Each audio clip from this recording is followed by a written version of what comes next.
There's a new Cherokee for the first time since 2014, but we're here to see if it can hang with the best in the biz.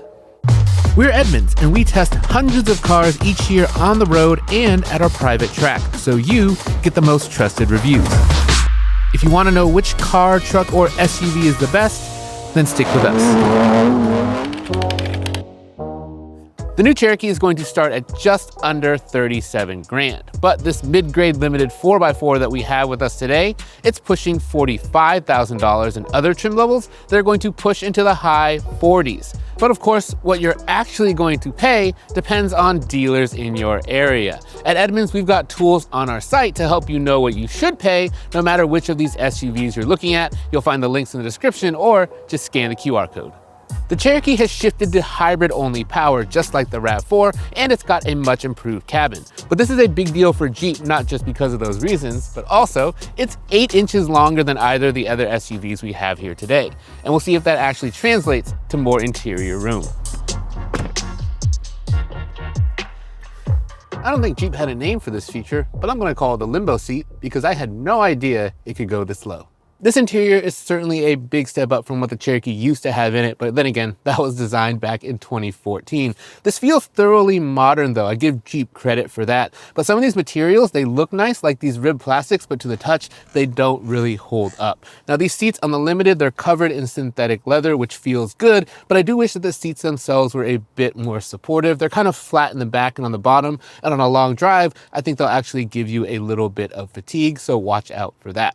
Now, small item storage is decent. You're not gonna find the same sort of clever storage solutions that the other SUVs have, but this bin up here, it's pretty big and it's rubberized, so stuff won't slide around. And the center console bin, it's also pretty deep. Now these cup holders, they're not the biggest, but they do still fit my water bottle, but it's what's between them that I actually like a lot. There's a little vertical slot here and it's perfect for your phone, so you can just drop it right there and it won't slide around. The technology in the Cherokee has definitely taken a big leap forward. 10.3-inch instrument cluster display standard, 12.3-inch touchscreen, also standard, along with wireless Android Auto and Apple CarPlay. And the charging options here, they're not extraneous, but they are really well placed. I like that the USB-C ports you can reach very easily. They're not buried in a bin somewhere. And this wireless charging pad, the placement of it is perfect. I like it when these are slightly vertically oriented like this, because your phone won't slide around as much, and it's also got some rubberized humps on the bottom that will help hold your phone in place. Now this screen itself, it does suffer from some issues because it doesn't use its real estate all that efficiently. This menu part here is persistent, as is this bar on the top. So if you look at Android Auto, it doesn't actually take up the whole screen. It just uses this lower part here and makes the whole thing feel a bit smaller than it actually is.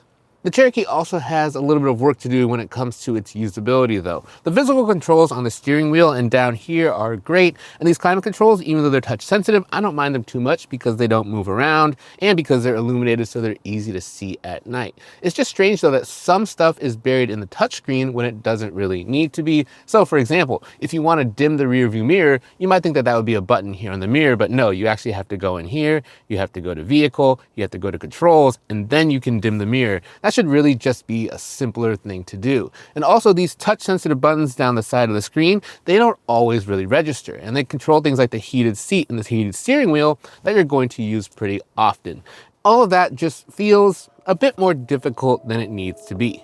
But you know what's easy? Whether you're buying gas or electric, check out bumper.com. With just a VIN or license plate number, learn about a car's history quick. Find out how many owners a used car has had, where it was registered, and more. To learn more, visit bumper.com/Edmunds. Now, as we mentioned earlier, the Cherokee, it's just a bigger vehicle than the other two SUVs we have here, but it doesn't use all of that extra length very efficiently because on paper, this technically has less legroom than the Hyundai Tucson, which we're going to hop into a bit later. But I'm just under 6 feet tall, and sitting back here, I have absolutely no complaints about the amount of room, plenty of legroom, plenty of headroom, and that also makes it easier to load in a car seat. It's got really wide door openings too, so you can put a rear-facing seat here and not have to worry about moving the passenger up really at all. Now, these seats, I do wish that they had a bit more cushioning, just like up front, and they do recline, but they only go back about an inch, so they're not all that more comfortable, but I would say that the natural rake, it's good enough for even a long trip. Now, amenities back here, they're fairly standard for a compact SUV. You're getting air vents and a pair of USB-C charging ports, but we should mention that the top trim level of the Cherokee, that's gonna also offer you heated outboard seats. Just like the backseat, on paper, the Cherokee has less cargo room than both the Tucson and the RAV4. But I like that this cargo area is pretty deep. You've got plenty of room here for luggage. The only problem is that vertically, it's not very tall. There's not as much space here as you have in the other SUVs. So if you're trying to load in anything taller, that might be a problem. Now, under the floor here, the Cherokee has significant storage. If you don't have a spare tire, there's a little hookup for a spare tire there. But without that, you can fit plenty of stuff down here and keep it secure. Now, when it comes to features in the cargo area, there aren't many. You're getting a 12-volt outlet, but what I really missed is a way to lower the back seats from here, because since this cargo area is so deep, you can't quite reach them. You end up having to walk around the car to put the seats down. Oh, and when it comes to towing, this thing can pull 3,500 pounds, which ties the Toyota for tops in this test.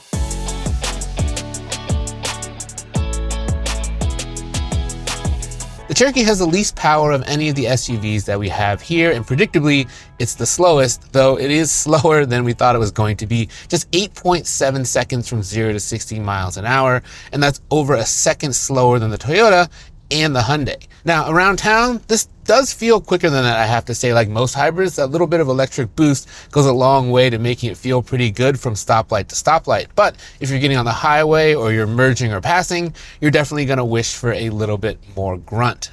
And this hybrid powertrain is tied to a continuously variable transmission, or a CVT, and the consequence of that is that the throttle response, it's not quite what you really want it to be. Does this thing feel slow day to day? Not really. It's just that when you want power, it's not quite going to be there. The Cherokee's handling is just okay. The steering is pretty numb, but that's kind of par for the course for a lot of these compact SUVs. The ride quality is pretty good at low speeds, I would say. The suspension does a pretty good job with road imperfections, but if you do get on the highway when you're trying to cruise, it can feel a bit choppy and stiff. Braking distance is also unremarkable, 127 feet to stop from 60 to 0. Brakes work fine most of the time, although I will say that when you're trying to come to a complete stop, you do have to apply a bit more brake pressure than you think, so you'll actually overrun the line a few times until you kind of dial that in yourself, but it's nothing that you can't get used to after a few days behind the wheel. Visibility is weird out of the front because this thing has a really long nose and kind of a pinched windshield. It's actually better over each shoulder and to the back, I would say, than the front. And it's also strange that this limited model, it's not going to come with a surround view camera, only a rear view camera. And it doesn't even take up the whole screen. So even though the picture is clear, it's just not quite big enough to be as useful as what we're going to see in the other two SUVs. Now, when it comes to safety features, all three of these are going to have pretty similar equipment. Well, that's kind of a missed opportunity for Jeep because they do offer a hands-free system on the Grand Cherokee and the Wagoneer. Now, I can understand why they might not want to put it in the Cherokee. It would add cost and a little bit of complexity, but it would be a feature that no other compact SUV currently offers. And for a vehicle that needs a bit more differentiation, that's a missed opportunity. Now, at the Cherokee's release, it doesn't offer an off-road oriented trim, which is a strange thing to say about a Jeep, but they recently debuted a Cherokee Upland concept that should fill the gap where the Trailhawk once sat, so we'll keep an eye out for that and hopefully get to play around with that vehicle in the dirt in short order. After spending some time with the new Cherokee, the word that comes to mind is better, because this is an improved vehicle in pretty much every way. That hybrid powertrain is going to make it more efficient, up to 37 mpg combined, and it's got a much better cabin and technology than the old Cherokee. The problem is, like we said in the intro, better might not be good enough because this thing is going up against two SUVs that are the best. So let's see how they stack up. Just like the Jeep Cherokee, the RAV4, the most popular car in America, is brand new for 2026. It starts right around $33,000 and tops out just under $45,000. Unless you want a plug-in hybrid model, those will cost you a little bit more. Now, this RAV4, it is fantastically efficient, thoroughly modern, practical transportation that we would recommend for many people. But that recommendation, it does come with a few caveats. I can't believe this car has space for all of my stuff, even a pocket in the door. That's wild. Interior storage is a huge win for the RAV4. Everywhere you look up front here, you're gonna find some kind of storage nook or cubby to put your stuff. There's a good sized shelf here in front of the passenger and another two-tiered shelf right here. This is where it houses its dual wireless charging pads as well. And the center console, this lid actually flips over and it's hard on this side. So if you're gonna eat in the car or something like that, just turn this over because this surface is gonna be much easier to clean than the upholstery. Now, I don't think that materials here in the RAV4 are appreciably better than what we saw in the Cherokee. There is a lot of hard plastic on this interior, though Toyota, they do a pretty decent job with their touch points. Now the seats, they're also going to be covered in synthetic leather, just like they were in the Jeep. Feels pretty good to the touch, but just like those front seats, I do wish that these had a bit more support, a bit more bolstering, and were softer on the bottom. That would make them more comfortable for long drives. The RAV4 didn't just get a new interior in this redesign. Toyota also took this opportunity to debut a brand new infotainment system, and it's one that we really like. It's got a very clear, concise menu structure, and it's very easy to use with wireless Android Auto and Apple CarPlay as well. The cool thing though is with this standard digital instrument cluster, you can also mirror your directions that you're using from your smartphone right here in front of the driver, and that frees up the screen to be used for other things. And Toyota is also going to offer one more tech feature that we really like. All RAV4s are going to come standard with an integrated dash cam. The control scheme for the RAV4 we like for the most part. You're getting physical controls for a lot of the important stuff. The only one that you're not getting is for fan speed. You're gonna have to do that through the screen, but it's fairly easy to see and it doesn't move and it doesn't take up a lot of screen real estate like it did in the Cherokee. Charging options are also great here in the RAV4. You're getting dual wireless charging pads, a pair of USB-C charging ports that can charge up to 45 watts, and another one here in the center bin.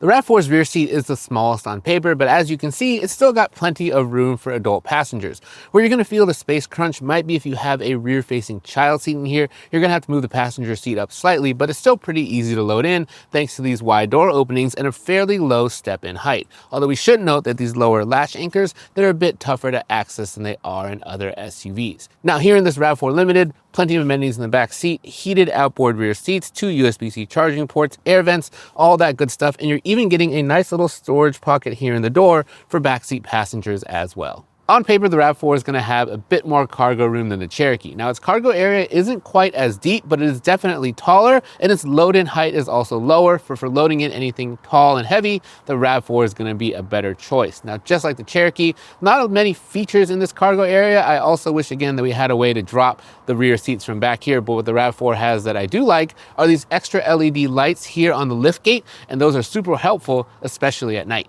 And the RAV4 can also tow 3,500 pounds, matching the Jeep, both of which beats the Tucson.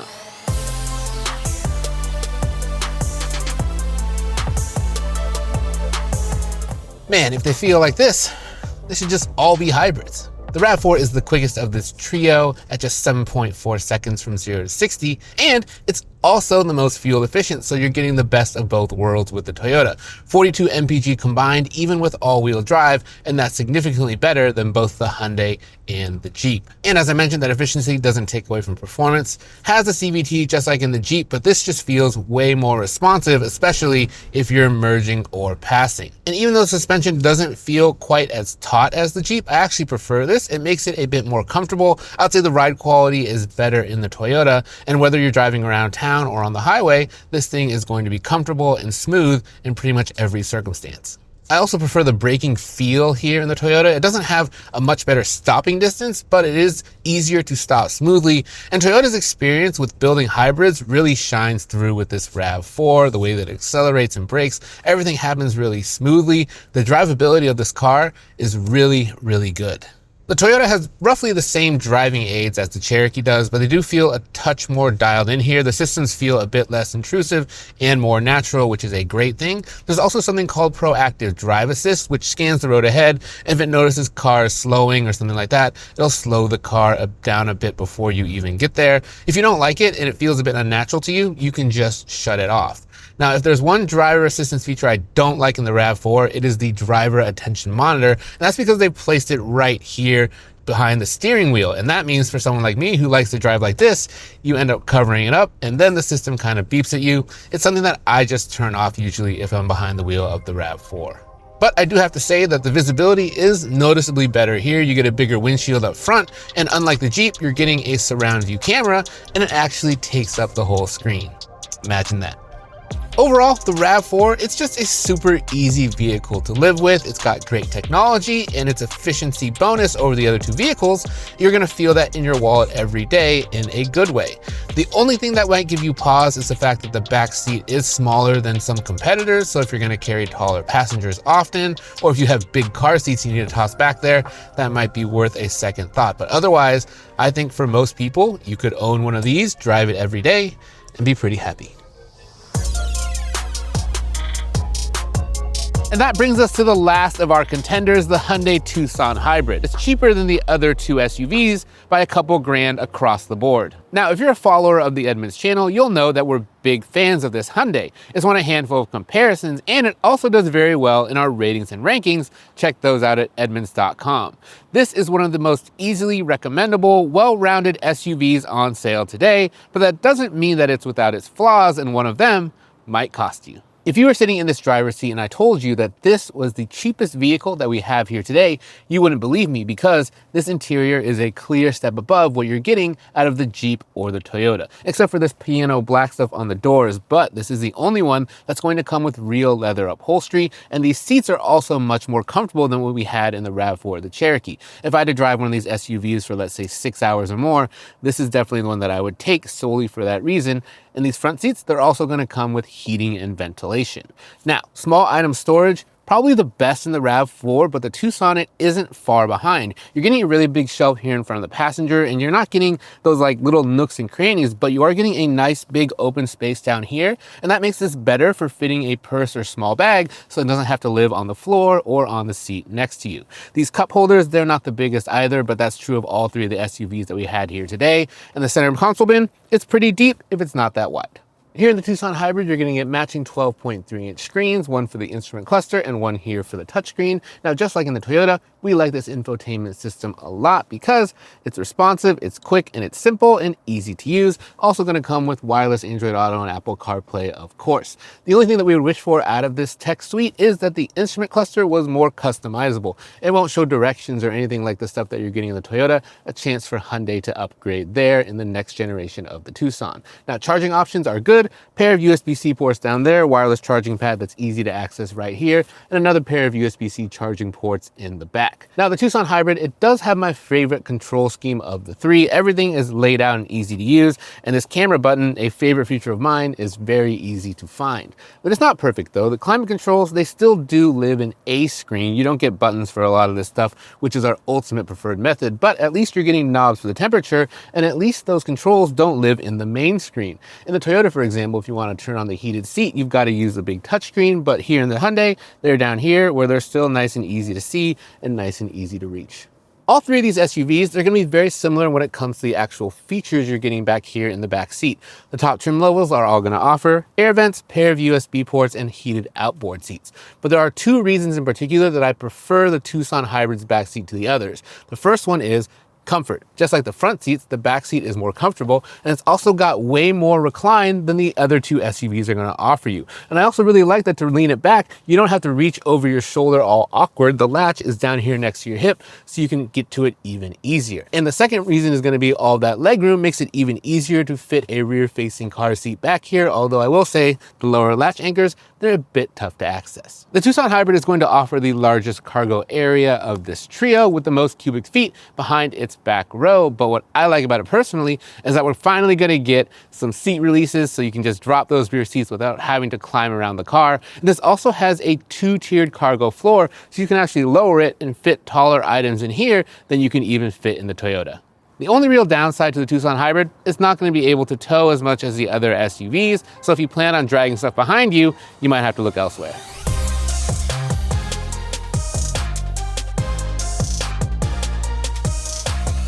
Now, from behind the wheel, the Tucson, it feels a lot like the RAV4, but that's a compliment because I would say that these are two of the best driving compact SUVs around. This thing is comfortable whether you're on city streets or on the highway, and it's pretty quiet for the most part unless you're really trying to accelerate. Now, at 0 to 60 time, it's a 10th off what the Toyota offers, but I prefer this powertrain for one key reason. Hyundai uses a standard 6-speed automatic transmission instead of a CVT, and that means that it makes it a touch more responsive. You put your foot into it and it just gets up and goes, finding the right gear pretty much immediately. Now that choice might have knock-on ramifications down the line, which we're going to cover in a second, but purely when it comes to driving, I think I prefer the Hyundai, but again, the margin is just very, very slight. Choosing the conventional transmission, it does hurt efficiency, so this thing is going to be down on fuel economy versus the RAV4, and there's no real way around that. Now, this also comes with a surround view camera system like the Toyota. It takes up the whole screen, looks great, big thumbs up from us. One of the reasons that I love doing these comparisons is because it's really instructive to get into these three SUVs in such close proximity. Because in a vacuum, the Jeep feels pretty good, the Toyota feels even better, but then when you get into this Hyundai, you're reminded of why it has such a high spot in our rankings. And that's before we even get into its tremendous value proposition. Before we get into value and share our verdict, if you have any questions about these three SUVs or any other comparisons that you'd like to see us do, let us know in the comments below. And if you've been enjoying our videos and find them helpful, the best way to help us make more of them is a like and subscribe. All right, it's time to talk value, and for the Jeep, it's gonna struggle a bit because it does start at a higher price than the other two vehicles. It's actually about $5,000 more to get into one of these than the Hyundai Tucson Hybrid and $2,000 more than the Toyota. Now, it is going to offer you standard all-wheel drive, something the other two don't offer, and I think in a vacuum, you would look at this vehicle and think, it's got decent value with its new interior and better tech. And that's definitely true versus the old Cherokee. But the problem is, again, this isn't even a top trim level of the Cherokee, and it costs more than that Tucson Hybrid that we like so much. So take this thing out on value. Its warranty is also nothing to write home about. Now the Toyota, it starts at a lower base price than the Jeep, but a higher one than the Tucson, but it's gonna give you good value on fuel economy because with all-wheel drive and even with the big wheels, you're gonna get 42 mpg combined versus 36 or 37 with the other. Now, does the Toyota's interior live up to its nearly $46,000 price tag? For me, not quite. The distinction for the best interior here goes to the Hyundai. And as we mentioned before, it is absolutely wild that this thing has the lowest price among all the vehicles that we tested, topping out at just over $43,000. Hyundai's value proposition has always come down to the fact that it's going to give you more features for your money, and that's definitely true of the Tucson Hybrid. Plus, we just like how practically this interior is laid out. Of these three, the one that definitely feels the most worth the money is the Hyundai, and that's before we even talk about its exceptional 10-year 100,000-mile powertrain and 5-year 60,000-mile basic warranties. All right, now it's time to check out those individual category scores, which make up the Edmunds rating. The Hyundai impressively wins or ties for the lead in 6 of our 7 categories. The RAV4, it also did well, taking the top spot for efficiency and tying for the lead in others. But the Cherokee, improved as it is, struggles. The Jeep didn't win any individual category, and its best finish was in comfort, where it beat the RAV4 with its roomier cabin and better anchors for installing car seats. And as a quick reminder, if you're looking for ratings and reviews of any vehicle, head over to Edmunds. We've got all the segments covered. Now let's check out those overall rating scores for these three SUVs, and it's no surprise, the Cherokee is going to bring up the rear. It is a vast improvement over the old Cherokee, but it didn't solve what to me was the biggest problem that that vehicle had, and that was value for money. It was too expensive before, and it's too expensive now. You're not quite getting what you pay for with the Jeep. That's something that they're gonna need to work on to move up our rankings. And in second was the Toyota. It's just a very solid vehicle, great small item storage, nothing to really hate about it, but it also doesn't quite feel exceptional in the way that our winner does, and that's the Hyundai Tucson Hybrid. It is one of the top rated vehicles that we have on our whole site for a reason. It's gonna give you a ton of value for your money. It looks great, it drives great, and yeah, if I had to pick one of these three to take home, it would definitely be the Hyundai, even if it did cost me a little bit more at the pump. Thanks for watching.